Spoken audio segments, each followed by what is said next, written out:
A informação do Daniel Abreu, nosso colega de Band News, agora há pouco, é de que amanhã o Matheus Cunha já viaja para exames no Internacional. Cara de uma oportunidade de negócio. Pro Cruzeiro. Veja só que 2 goleiros que passaram pelo Cruzeiro estarão nos gols de Inter e Grêmio. Grando e Matheus Cunha. O Matheus Cunha acabou não sendo aquele goleiro mais experiente, né? Ele ainda é jovem, realmente aqui não conseguiu se firmar. O Elton sempre fala com muita felicidade, né? Não quer dizer que no Internacional vá ter esse tipo de situação. Às vezes as coisas não acontecem para determinados jogadores nos clubes. Aconteceu para ele, ele foi bem, ele foi ok no Flamengo. No Cruzeiro ele foi realmente muito mal. E quando a gente fala disso aqui, a gente respeita a pessoa. Mas estamos falando do campo. Alguém acha que o Otávio veio à toa para o gol. O momento do Otávio não era agora. O Otávio vem porque ele é o último goleiro de uma janela de vidro ali, de emergência.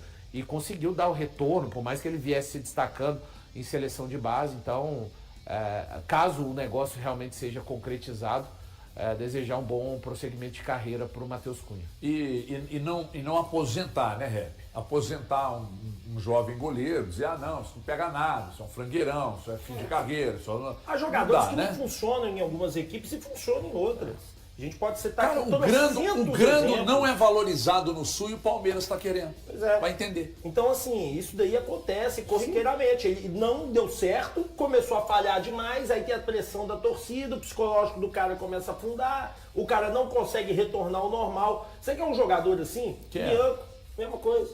Não conseguiu jogar um bom futebol praticado lá atrás até hoje, por pressão própria, por questão física, por um monte de coisa, isso acontece. Boa sorte a ele lá no Sul.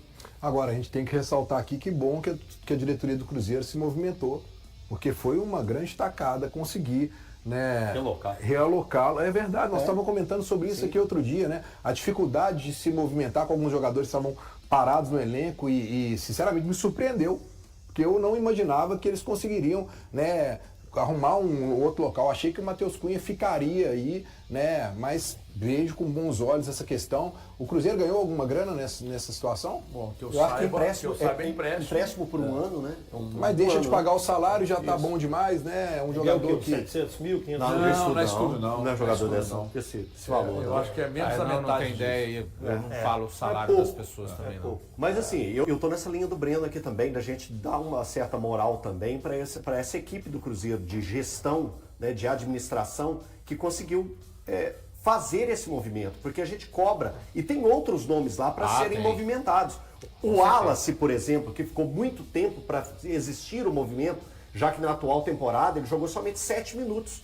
Então, sim, o Wallace já é um jogador que desde o final do ano passado vinha sendo pouco utilizado no Cruzeiro. E agora, o Cruzeiro também tem outras peças que precisam ter esse movimento. O Chico da Costa é um jogador que eu não acredito que vai ter grande utilidade para o Cruzeiro ao longo da temporada. O Wanderson. E quando eu falo os nomes, eu não estou marcando um X na testa desses jogadores, que eles não funcionam mais para o futebol. Eles não funcionam para o Cruzeiro, que é o caso em questão. Assim como o Matheus. O Matheus não funcionaria mais no Cruzeiro, ele não tinha clima, ele não tinha confiança da arquibancada, ele não tinha confiança do banco de reservas. Então isso era nítido, era notório. Então alguma coisa precisava ser feita para o efeito do Matheus Cunha. E foi feito. Então parabéns para o Cruzeiro. Agora, tem outros nomes que precisam também rodar e sair do Cruzeiro, porque eu não acredito que eles vão virar. E citei 2. O Wanderson e também Marquinhos. o Chico. Eu Marquinhos. na semana Pode passada. colocar o Marquinhos aí. Eu na semana passada. Marquinhos eu ainda não sei. Eu trouxe a Eu informação sei, aqui. Marquinhos. Pode colocar. Eu sei, Eu Marquinhos. na informação, semana passada trouxe a informação aqui de que o Wallace foi para o Vitória no movimento de diretorias. Não, do dono com o presidente. Dono com dono. Dono com o presidente. Quem Dono com o tratou isso presidente. foi a parte mais alta do Cruzeiro, a parte mais alta do Vitória. Não teve diretor de futebol, etc. Não teve Spindle. Não teve a participação do Spindle. Aí ontem, eu perguntei lá no Cruzeiro ontem à noite, né, estávamos lá na HG Play, eu perguntei se Wanderson, Marquinhos e Chico da Costa, se havia algum movimento indicando saídas ou saída de algum deles.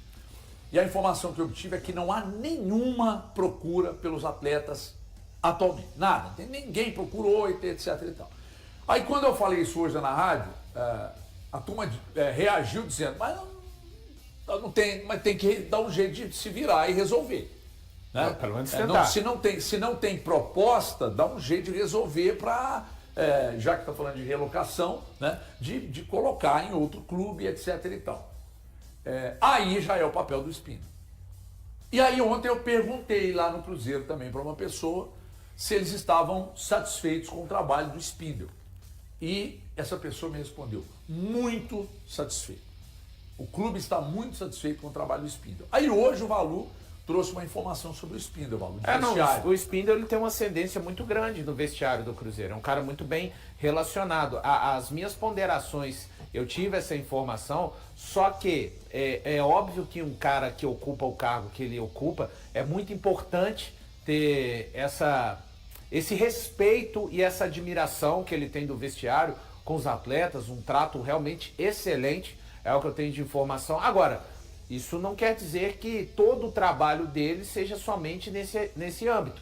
Ele precisa, eu já fiz críticas importantes à primeira janela do Cruzeiro, principalmente quando ele traz o Gerson e fala, o Cruzeiro não vai mais ao mercado. A gente viu que ficou curto o elenco do Cruzeiro, sabemos que não vai ser possível resolver todas as lacunas que o Cruzeiro, no meu entendimento, tem de elenco, mas a questão do camisa 5 é uma questão emergencial hoje a ser resolvida, não pode ficar também todo o peso. O Arthur Jorge, ele chama a responsabilidade. A gente sabe que ele é o 01 hoje de ir ao mercado atrás de reforços para o Cruzeiro, mas isso não significa que o departamento de futebol precise ficar de braços cruzados. Eu não estou dizendo que esteja de braços cruzados.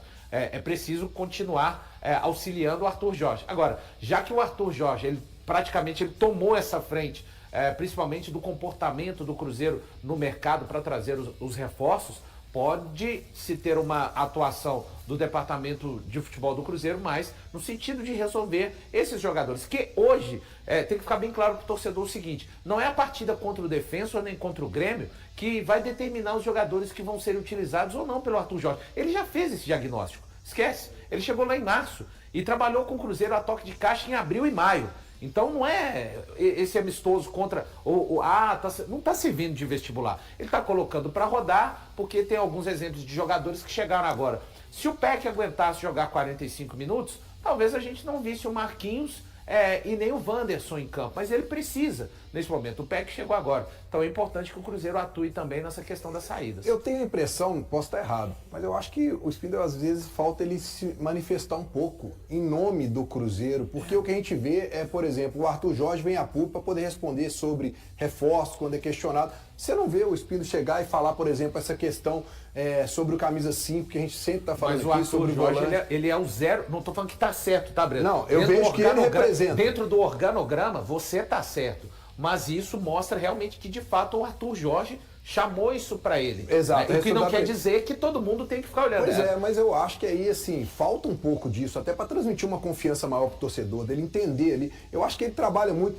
Aí você tá falando aí que ele tá sendo prestigiado dentro do Cruzeiro. Mas é um trabalho silencioso. O torcedor não vê ele em público, né? Raramente a gente mais vê. diretamente com os jogadores, né? Como o Paulo falou, tem uma relação muito próxima de vestiário. Excelente. Isso é extremamente valioso. Isso, então, mas falta um outro pedaço. É valioso, mas não pode ser o único trabalho. Porque já teve um momento no Cruzeiro que o vestiário era péssimo, o Alexandre Matos. O vestiário do Alexandre Matos, principalmente na reta final, era péssimo. Péssimo, a ponto dele não ter contato com o vestiário nos últimos meses dele de Cruzeiro. Mas esse trabalho do Spindle, o Spindle está fazendo um trabalho de um. O Atlético precisa de 2 para fazer esse trabalho. É só, desculpa de novo fazer paralelo, mas nesse caso aqui eu acho que cabe o exemplo. Porque o Atlético foi buscar o Guilherme para fazer o vestiário. E no Cruzeiro o Spindle faz o vestiário e faz a direção de futebol. Correto? Correto. Então pronto. E no Cruzeiro você ainda tem um cara que é um exímio líder de vestiário, que é o Arthur Jorge. Após realizar amistosos com presença da torcida, o Cruzeiro encerrará a preparação durante a intertemporada com 2 jogos-treinos sem acesso ao público. Nesta quinta-feira, a equipe enfrentará o Ipatinga e o São Caetano na Toca da Raposa. As atividades acontecerão em horários distintos, com tempo de jogo definido em comum acordo entre as comissões técnicas dos clubes. A expectativa é de que Arthur Jorge utilize todos os atletas de linha que estão à disposição, incluindo Chico da Costa e Wanderson, que aparecem entre os jogadores com possibilidade de negociação nesta janela de transferências. A realização de amistosos e jogos-treino durante a pausa para a Copa do Mundo foi um pedido da comissão técnica, que buscou oferecer mais minutos em campo ao elenco e avaliar o desempenho dos jogadores em situações mais próximas das partidas oficiais. No primeiro compromisso da intertemporada, o Cruzeiro superou o Defensor, do Uruguai, por 2-0 no Independência. Já no último domingo, a equipe foi derrotada pelo Grêmio por 3-1 em duelo disputado no Mané Garrincha em Brasília. Nas duas partidas, Arthur Jorge iniciou com a formação considerada titular e promoveu mudanças completas entre os jogadores de linha ao longo do confronto, dando espaço também aos reforços e jovens da base. Os recém-contratados Rojas e Gabriel Peck estrearam com a camisa celeste, enquanto o goleiro Vitor Lamonier e o atacante Felipe Moraes, formados nas categorias de base do clube, também ganharam oportunidade. O próximo compromisso oficial do Cruzeiro será no dia 22, diante do Internacional, no Beira-Rio, pela 19ª rodada do Campeonato Brasileiro. Em seguida, no mês de agosto, a equipe terá pela frente o Flamengo nas oitavas de final da Conmebol Libertadores. E aí, galera, o que acharam? Deixem suas opiniões nos comentários. Não se esqueçam de deixar o like, se inscrever no canal e ativar o sininho para receber as notificações. Até mais, Nação Celeste! Vamos pra frente!